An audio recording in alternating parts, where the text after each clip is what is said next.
ברצוני לדבר היום על חידושים בתחום של הסוכרת, ובתקופה האחרונה נכנסו הרבה תרופות חדשות לטיפול בסוכרת, ובראש ובראשונה זה התרופות שמעכבות את האנזים בשם ה-DPP4. האנזים הזה הוא חלק ממערכת שנקראת מערכת האינקרטינים, שמערכת של הורמונים בדרכי העיכול. ה-DPP4 הוא אנזים או חלבון שנמצא במעיים ומפרק אינקרטין, שהוא הורמון שמופרש מתאים מיוחדים במעיים, ששמו GLP-1. ה-GLP-1 תפקידו במערכת של ויסות הסוכר הוא מגוון, הוא גם מעלה את הפרשת האינסולין כשהסוכר גבוה, גם מוריד הפרשת הורמון שמעלה את הסוכר בשם גלוקגון, גם משפיע על קצב התרוקנות הקיבה ומעכב את התרוקנות הקיבה, וגם משפיע על התיאבון ואנשים אוכלים פחות. ה-GLP-1 שמופרש בגוף במעיים בתגובה לאוכל או בתחילת האוכל מפורק מאוד מאוד מהר על ידי האנזים ה-DPP4. תפקיד התרופות החדשות שנקראות DPP4 איניביטורס או מעכבי DPP4 למנוע את הפירוק של ההורמון ה-GLP-1, ועל ידי זה הרמה שלו נשארת יותר גבוהה לאורך זמן ולא יורדת, הוא לא מתפרק. יש 4 תרופות במשפחה הזאת שכרגע משווקות בארץ. הראשונה והוותיקה שבהן היא הג'נוביה או הסיטגליפטין, שמשווקת כבר מעל ל5 שנים בארץ. יש ג'נוביה במינונים של 100 מיליגרם, שזה המינון הרגיל 50 ו-25 מיליגרם, כשצריך להוריד את המינון בזמן אי ספיקה כלייתית. התרופה השנייה שקיימת בשוק היא הגלבוס. התרופה השלישית היא אונגלייזה, והתרופה הרביעית היא הטרג'נטה שנכנסה רק לשוק לאחרונה. לכל התרופות האלו יש תכשירים שבאים להקל על החולים, שבהם התרופה משווקת ביחד עם גלוקופאז'. גלוקופאז' הוא המטפורמין, שנקרא גם גלוקומין, תרופה מאוד ותיקה בטיפול בסוכרת, שאנחנו ממליצים אותה היום כמעט לכל חולי הסוכרת, החולים שסובלים את התרופה. היא תרופה שלא גורמת לעלייה במשקל, לא גורמת לירידה בסוכר, ואין לה סיבוכים ארוכי טווח, למעט הנושא שצריך להיזהר כשיש אי ספיקה כלייתית. אז הג'נוביה בשילוב עם הגלוקופאז' נקרא ג'נואט, במקור זה היה ג'נומט, אבל זה לא נשמע טוב בעברית, אז זה נקרא ג'נואט. זה משווק בכמה מינונים. לגלבוס יש שילוב עם גלוקופאז' שנקרא יוקריאס. האונגלייזה ביחד עם הגלוקופאז' נקרא קומביגלייז, והטרג'נטה נקרא טרג'נטה דואו. היתרון של הטרג'נטה, התרופה האחרונה בשוק, שהיא לא מפורקת או לא מופרשת בכליה, וניתן לתת אותה בביטחון גם לחולים שיש סכנה שתיפגענה התליות ושהתפקוד הכלייתי ירד.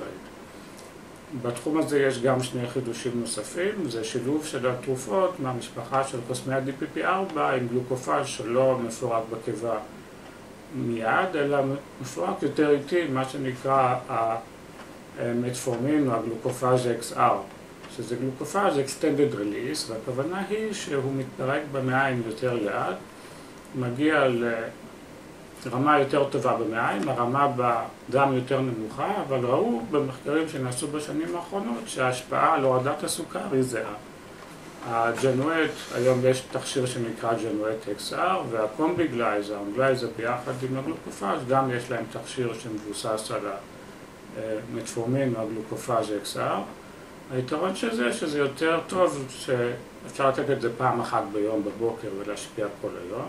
בנוסף לזה, אותם החולים, בסביבות בין 10% ל-30% מהחולים שלא מגיבים טוב לגלוקופאז' או למטפורמין, הכוונה היא לחולים שיש להם בחילות או הקאות או כאבי בטן או הרגשה לא טובה מהגלוקופאז', יכולים בחלק מהמקרים לקחת את התכשירים החדשים האלו, ואז יש להם פחות תופעות לוואי לגבי דרכי העיכול, עם אותה השפעה על הורדת הסוכר. בנוסף לתרופות האלו שציינתי, המעכבי DPP4 שמאפשרים באמת טיפול דרך הפה פעם ביום שמוריד את רמות הסוכר, יש היום גם בפיתוח ומקווה שהם שווקו בתקופה הקרובה תרופות נוספות שעדיין לא משווקות בארץ, שנקראות מעכבי ה-SGLT2. האנזים הזה, או החלבון הזה, זה חלבון שתפקידו לספוג מחדש את הסוכר שמופרש בכליה, מה שקורה בחולי הסוכרת, או באנשים רגילים, זה כשהסוכר עובר סף מסוים מעל 170 או 180 מיליגרם אחוז, הוא מתחיל להיות מופרש בכליות, מה שמביא למתן יותר שתן, לאיבוד סוכר בשתן, ובמקרים שהסוכר מאוד מאוד גבוה, גם לירידה במשקל. התופעה הזאת קורית יותר באיטיות בחולי הסוכרת, וההפרשה שלהם היא קצת פחותה, והיתרון של התרופות החדשות, המעכבים של ה-SGLT2, זה שהם גורמים להפרשת סוכר גם כשהסוכר נמוך, ומאפשרות הורדת סוכר בביטחון יחסי בלי לגרום לנפילה חדה של הסוכר. אלה תרופות שעדיין לא משווקות בארץ, אבל יש 3 תרופות היום במחקרים מתקדמים, חלקן מאושר בארצות הברית או באירופה, ואני מקווה שיגיעו לארץ בשנה הקרובה. זה לגבי התרופות דרך הפה. עכשיו, תרופות בהזרקה, יש גם חידושים.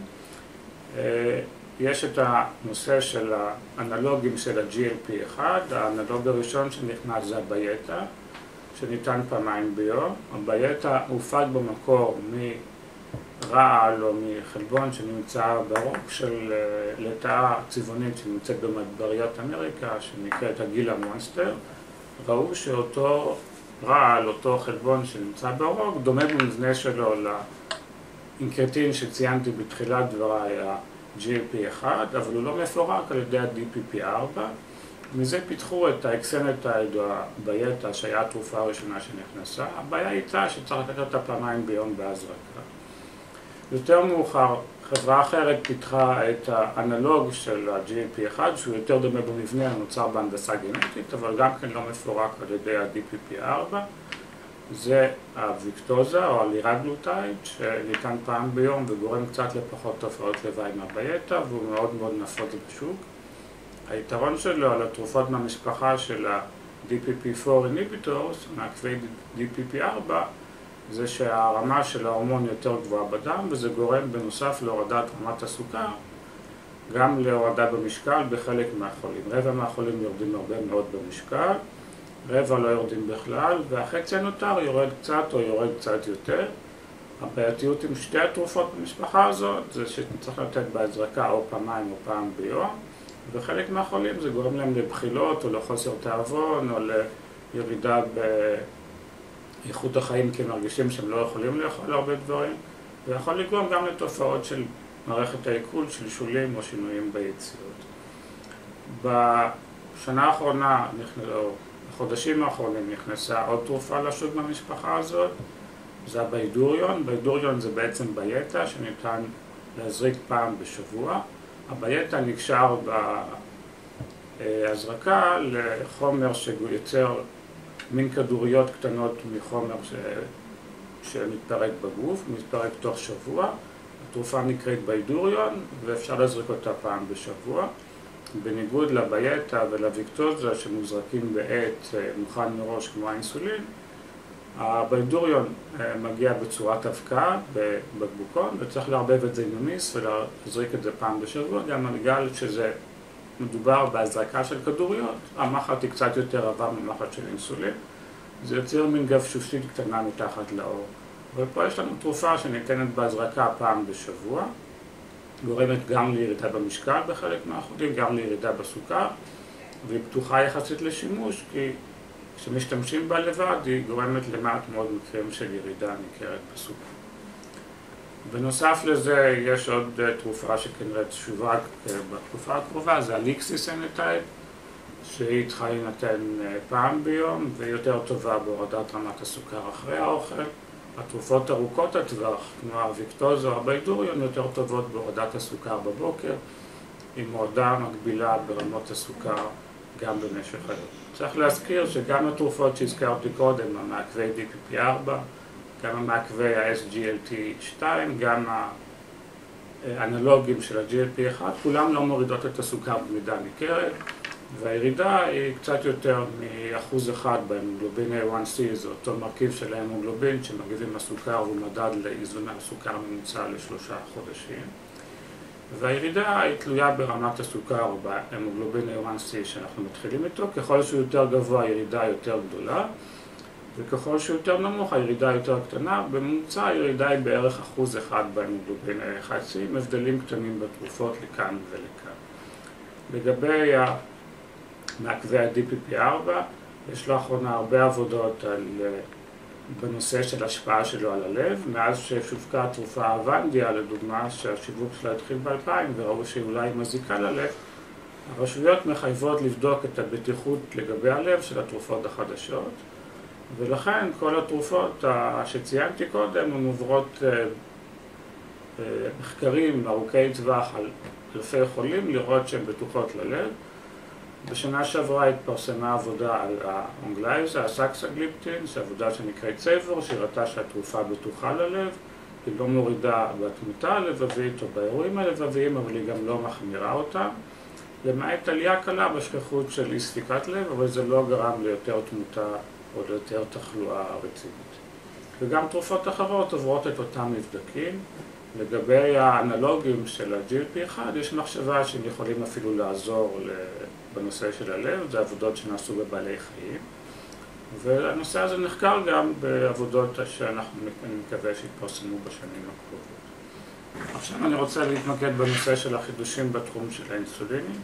דבר ראשון, לאחרונה אנחנו יותר משתמשים באינסולין, כי הוכח שהאינסולינים החדשים, גם ארוכי טווח, כמו לנטוס או הלזמיר, הם בטוחים לשימוש לטווח רחוק, וגם האינסולינים קצרי הטווח, ולא מזמן התפרסמה עבודה בשם אוריג'ין לגבי הלנטוס, שהראתה שאפילו בשימוש לפני הופעת הסכרת או במצבי טרום סכרת, התרופה בטוחה לשימוש ולא מעלה את התחלואה או התמותה הקרדיו-וסקולרית, ככה שאפשר להתחיל באינסולין אפילו בתחילת המחלה, בלי לגרום להרבה מקרים של ירידה בסוכר, עם עלייה במשקל שהיא מינימלית ועם בטיחות מבחינת הלב לטווח ארוך.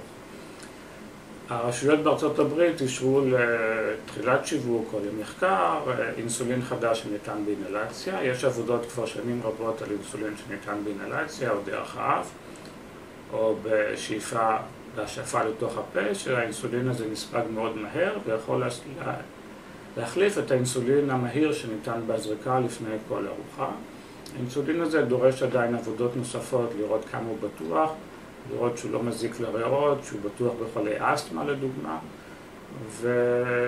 וימים יגידו אם הוא ייכנס לשוק, כי יש חברות שכבר עבדו על התחום הזה וחלקן זנחו אותו בגלל פחד מפגיעה בריאות או מיצירת נוגדנים נגד האינסולין. אז בהחלט עובדים על מתן האינסולין בדרכים אחרות שיאפשרו לתת פחות זריקות, עם איזון יותר טוב של הסוכר, במיוחד בחולים שאין להם בכלל אינסולין, זה החולים עם סוכרת מסוג אחד. התרופות שדיברתי קודם הן בעיקר לשימוש בחולי סכרת או רק לשימוש בחולי סכרת מסוג 2, חוץ מהאינסולין. עכשיו, איזה חולים מתאימים להם התרופות שדיברתי בהתחלה, המעכבי DPP4, לדוגמה, זה חולים שהסוכר לא מאוד מאוד גבוה, כפי שציינתי, הן לא מורידות מאוד את הסוכר, זה חולים יותר בשנים הראשונות למחלתם, שעדיין יש להם הפרשת אינסולין טובה, עם המוגלובין A1C שהוא קצת גבוה, או חולים שהוא יותר גבוה, אבל אנחנו לא רוצים להגיע לאיזון טוב, בעיקר החולים המבוגרים, החולים שהרבה שנים חולים, שהיום ידוע שלא צריך להגיע לאיזון ממש אידיאלי של הסוכר, כי אז אנחנו אולי מזיקים להם יותר מאשר מועילים, והתרופות האלו הן בעלי יתרון מסוים בתחום הזה, שהן לא גורמות לנפילות של הסוכר, כמו שאנחנו רואים עם הסולפנילורה, כמו הגלובן או הגלוקורייד, וגם לא גורמות לעלייה במשקל, הן מאפשרות לחולה לעשות ניטור פחות תכוף של רמות הסוכר בבית, בגלל שהסכנה לנפילות בסוכר פוחתת. מצד שני, בגלל שהתרופות חדשות, קצת יקרות ועדיין לא מורידות את הסוכר במידה ניכרת, הן עדיין לא בסל השירותים, ככה שהן לא לכל אחד, וההוצאה הכספית היא לא מאוד גבוהה, אבל היא לא מתאימה לכל חולה. התרופות מעכבי ה-DPP4 נמכרות ב-50% לבעלי הביטוחים המשלימים למיניהם בכל הקופות. ההוצאה היא בערך 150 שקל בחודש, ככה שמי שיכול לעמוד בזה יתרון בגלל הדברים שציינתי קודם. ברצוני גם להגיד שכל מקרה של סוכרת היום אנחנו רוצים להתאים לו את הטיפול המתאים לו, ומה שנקרא לתפור למטופל את החליפה. כל חולה הוא חולה אחר. ההתייחסות שלנו לחולה צעיר בתחילת המחלה היא אחרת מאשר לחולה מבוגר שכבר יש לו סיבוכים, וכפי שאמרתי קודם, חולה צעיר שאין לו סיבוכים צריך לשאוף אצלו לאיזון כמה שיותר טוב של רמות הסוכר, על מנת למנוע סיבוכים בעתיד. חולה שהוא יותר מבוגר עם סיבוכים, מחלות נוספות, יכול להיות שאנחנו מסכנים אותו על ידי הורדה מהירה מדי של רמות הסוכר. והטיפול בסוכרת הוא לא טיפול שבן אדם יכול להחליט עליו בעצמו, למרות שהחולים מאוד אוהבים להתייעץ עם השכנים, החברים, בני המשפחה. החולה כמובן צריך להתייעץ עם הרופא המטפל, במקרים המסובכים יותר, ללכת גם לרופא מומחה במרפאת הסוכרת. לא צריך לשכוח את ההליכה לדיאטנית, כי השינוי באורח החיים, שמירה על תזונה נכונה ופעילות גופנית נלווית, היא הבסיס לכל הטיפול בסוכרת, ובלי זה אף תרופה לא תעזור. ובמקביל לשמירה על אורח חיים בריא ועל ניסיון לרדת במשקל, מי צריך לקחת גם תרופות, שיכולות להיקבע או על ידי רופא המשפחה, רופא המטפל שמכיר את החולה הכי טוב, או על ידי ייעוץ במרפאת סוכרת. החולה יכול ללכת למרפאת סוכרת גם למעקב, וללכת לייעוץ חד פעמי, על מנת להחליט על הטיפול בתחילת הדרך. הטיפול בסוכרת לא מסתיים בזה שמתחילים טיפול, אלא הוא מחייב מעקב לאורך זמן. הרבה מהתרופות עם הזמן הן כושלות, ויש עבודות על זה, ולכן צריך לעקוב מדי פעם אחרי רמת הסוכר, לקחת בדיקות דם כל חצי שנה או כל כמה חודשים, לבדוק מדי שנה שאין הפרשת חלבון בשתן או שאין פגיעה בעיניים. במידה ויש עלייה בסוכר, לא לחכות שהסוכר יעלה וישאר גבוה, אלא כבר בתחילת העלייה בסוכר להוסיף תרופות או לשנות משהו בטיפול בחולה, על מנת שהסוכר לא יעלה לאורך זמן. והטיפול הטוב בסוכרת, היום אנחנו יודעים, יכול למנוע סיבוכים ארוכי טווח, גם סיבוכים בכלי הדם הקטנים, מה שיכול לגרום לעיוורון, לפגיעה בכליות או לפגיעה בעצבים ברגליים, וגם למנוע פגיעה בכלי הדם הגדולים, שזה מה שעלול לגרום להתקפי לב לדוגמה, או לאירועים מוחיים. ובהחלט עם הטיפול הטוב בסוכרת אנחנו היום יכולים למנוע סיבוכים, יכולים לשפר את איכות החיים של החולה וגם להאריך את חיי המטופל בסוכרת ולאפשר לו לחיות חיים נורמליים וארוכים ככל האפשר.